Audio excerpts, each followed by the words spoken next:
So I just launched my newest collection of watercolor paintings and prints, and it totally flopped. Like flopped hard. Like zero sales. But I learned so much, and I can't wait to talk to you about it.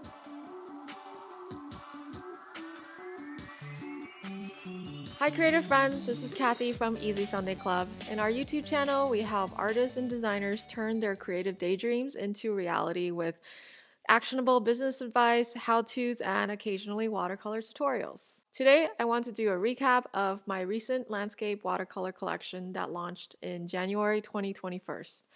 It's crash and burn and what I learned. So why am I doing this? Well, instead of curating a perfect artist life where I'm just living the dream and selling out all of my art and I just take some screenshots of some whimsical quote that I got from Pinterest, I want to be transparent and open about the struggles of an art business and my take on how I learned to overcome those roadblocks. Even at year 5, or I'm sure at year 10, I will continue to face these failures. So let's get to it. A little background. Let me take you back, way back to summer 2020. We were all trapped in our homes, and an invisible pandemic has swept the globe. To be honest, I was overwhelmed with anxiety thinking about all the suffering out there in the world, and one of the things I did to cope was to start a new watercolor landscape series. I wanted to challenge myself by going into a new subject matter for myself, and I wanted to also develop a new product for the holiday season, which was a calendar, so I decided to paint a series of landscapes. Yes, it may be shiny object syndrome, but with my wholesale business on hold due to all the store closures, it was a good time to experiment. Along with the calendars, I also wanted to sell the original paintings and art prints from the art that I made for the calendar. The art prints were sized from 11 by 14 up to 16 by 20 inches. From a timing perspective, my grand plan was to launch the calendar at the end of October, sell the calendars through holiday season, and then launch the landscape art collection in January 2021.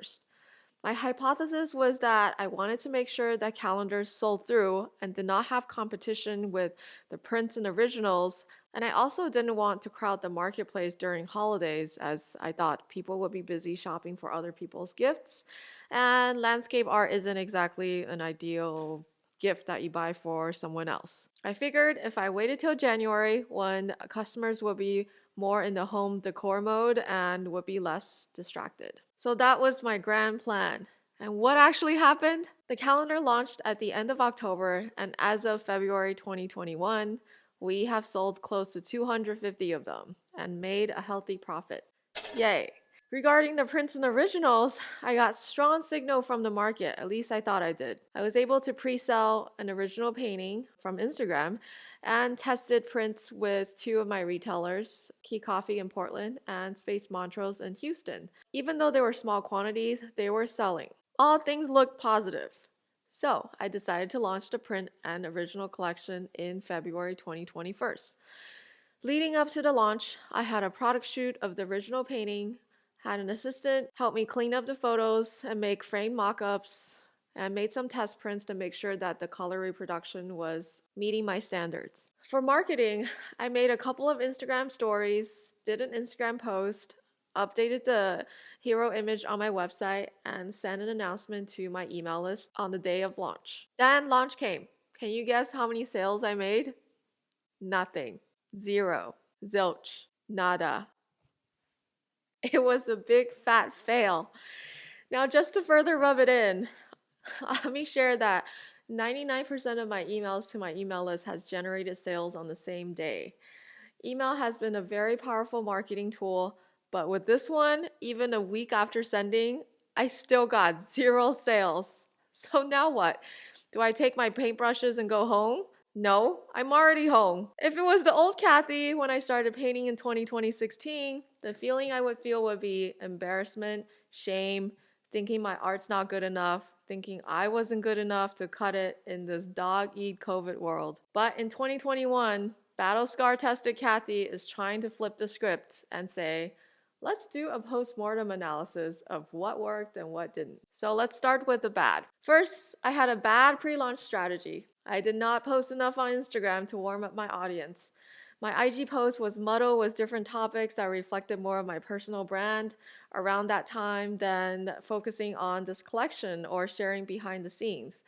To me, they were equally important to share, but maybe I didn't give my platform the breathing room it needed to allow content that actually promoted my upcoming launch. Second was the timing. I launched this collection right after the holidays, which was not a good time to sell. People were over shopping by then, and tax season is looming over our heads in the US and Canada. I checked the Canada thing. And third, the biggest mistake was believing that the demand for the awesome sales from the calendar meant that there would be a demand for the individual landscape art. The value proposition I made for the calendar was that you could get 12 mini prints for each month of the year, plus the cover for only $25, whereas an art print of just one of those paintings would be starting at $42 and up. Sure, art prints are of higher quality and they're larger sizes, but I think when you juxtapose those two together, it's harder to convince the customer of the value when they can get 13 art pieces in one. Secondly, one art print is way more commitment than 12 calendar pages that you can switch up each month. If there is a Venn diagram, one circle with the ideal customer for the calendar, and a separate circle for an ideal customer for my landscape art, there would not be any overlap in this case. But all is not lost. There were many, many shiny silver linings from this failed experience. For example, it was the first time working with an assistant to streamline my operations and marketing. That worked really well and saved me a lot of time. If you watch my video on 2020 reflections and 2021 goals, one of my goals for the year is to delegate more work so I can focus on my zone of genius. And the second silver lining is calendar sold well. It was a new product that was profitable, and at the time of this recording, it's almost sold out. That's pretty amazing. And finally, I got to experiment with this multi-pronged product strategy. What does that mean? It means that I was able to test my art on different products to see which ones performed well, and overall, it still led to healthy sales that I didn't feel like I created everything in vain. It ultimately informed me that when I made art, just because it doesn't sell on one type of product, like a print, does not mean that it won't sell well on something else. So that is food for thought for you. So that's the good and bad. Now, what do I do differently in the future? First, I need to be more clear with my pre-launch messaging on social media and my email list leading up to the launch. I needed to take my customers along with my product development journey and collect feedback along the way. The reason why I took a chance on making a calendar in the first place was because I surveyed my email list the year prior and asked them what new product they'd like to see from me, and calendar got one of the highest votes. Second, I could try launching this alongside the calendar or maybe separately during the spring or summertime. And finally, I have to figure out how not to cannibalize into the sales of my higher priced art prints and originals with the $25 all-in-one better value calendar. That may mean having separate landscape art for the calendar or having a limited selection of only my favorite paintings. In conclusion, it's okay to fail, and it's okay to experiment and try something new. Failure is part of the process. We must embrace it in the world of entrepreneurship. Going into this launch, I know I didn't check off all the launch best practices, but I did it anyway. And now I can tell myself, I told you so. But I will continue to calibrate my marketing efforts, which will lead to less flops in the future, hopefully. Overall, I grew as an artist, as an operations manager, and as a marketer. All the wins. Do you connect with this failure to launch story, or is it just me and Sarah Jessica Parker who have failed to launch? Drop me a comment below. Hey, this is Kathy. We got a lot of good comments from our last video on why I quit art commissions that I didn't get around to answering, so I'm gonna just do a casual Q&A here. If you haven't checked out the video yet, go check it out from last week. Let's just dig in.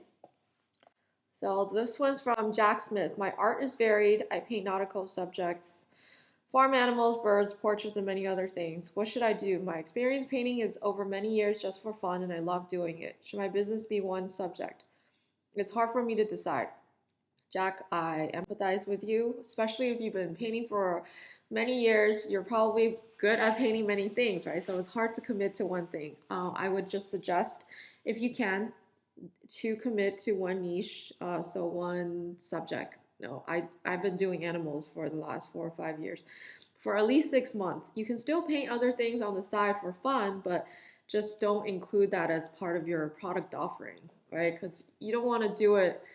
Um, you still want to enjoy the process, and you don't want to stop enjoying it. But Should you watch the niche video? yeah, I would recommend that you watch the niching video that I had a few weeks back. I'll link it in the description below. But yes, my recommendation is to try niching down to one subject. Next question, Callie. Definitely better to make things that scale. Good for you for getting away from what you don't like. When I first started my shop, I made my own designs and took requests, and just found that customers became demanding and wouldn't buy till their request was fulfilled. And they wanted things that would not scale. Never putting that offer out there again. Lesson learned. Again, great comment, very relatable. I would get these comments on Etsy that ask me if I customize certain things, and once I do and send them a sample, they like 90% of the time they don't end up buying. But the people that are really low maintenance, they will just buy what I had. Or like I said in my commission video, they'll the ones that paid more for my commissions were very hands off and easy to maintain. So great feedback. Next one. I think a lot of artists think they're supposed to, this one's from Rebecca, supposed to take commissions at their first steps. Yes, so many illustrators and artists have said they felt trapped and unhappy doing so. It definitely is something to make time and think about taking on. Quite frankly, if you're not inspired by the subject, I'm less likely to do the work. Again, relatable. That's why I said in the video, after the 20th dog portrait, I was just over dogs. Even as a dog lover, I can only paint dogs so many times, right? Next one. I can imagine the nightmare. Good for you. From Teresa. Thank you. It wasn't all bad, but it wasn't so much. I didn't have a lot of horrible clients, but I think cumulatively, I just got burnt out from trading my time for money and my creativity. Mari Spot. Next comment. Loved your perspective. Have to admit, I'm feeling everything you mentioned. I felt desperate though and took on commissions for way less than I should have just to have something. Yeah, that's a tough spot, especially since like your dominant income comes from commission and you feel like you have to say yes to everything. That's where really like building the discipline to start phasing out commissions. A comment from someone else mentioned like they phased out commissions to once a month. If you can just do from every week to once every other week, that would be the practical thing. Like it's not a zero sum game. Just do one less a month and use that time to fuel your own creativity and build and paint something that you enjoy that other people might buy.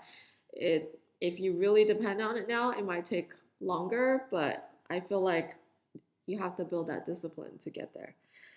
Next comment, Mia Forte. I make and sell things and absolutely hate doing anything custom unless it's personalizing something I already created with a name or monogram.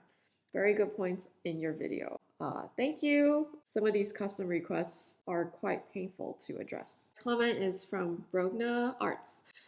I'm almost solely doing commissions and really want to have the time to branch out and make other products like prints and cards, but I currently don't have the time. This was helpful and encouraging. I may need to increase my prices or quit doing commissions. You might want to check out the other comment by Elise Galloway. I have very similar story as you, but I'm currently in commission burnout phase. I've reduced my commission to one per month, raising prices by $1 per linear inch every quarter, and I'm still having a hard time with it. I'm looking to stop commissions and do work more on my own style and teach workshops eventually. Thank you for the reminder that we should pay attention to that inner voice. So everything she said, if you haven't increased your price yet, try doing that gradually without shocking your customers and reducing your commissions to one a month. If you're doing commission like every week, even if you're not spending the entire week doing commission, just energetically, it can suck the creative energy out of you. Yeah, you do have to make the time to work on other things. And that means giving up on commission income, at least a little bit of it at a time in the short term. Yeah, that's it. So hopefully that was helpful. Again, check out the video if you haven't yet, and I'll see you in the next video. Thank you for watching, and please subscribe to our channel if you want to see more video like this. See you next time.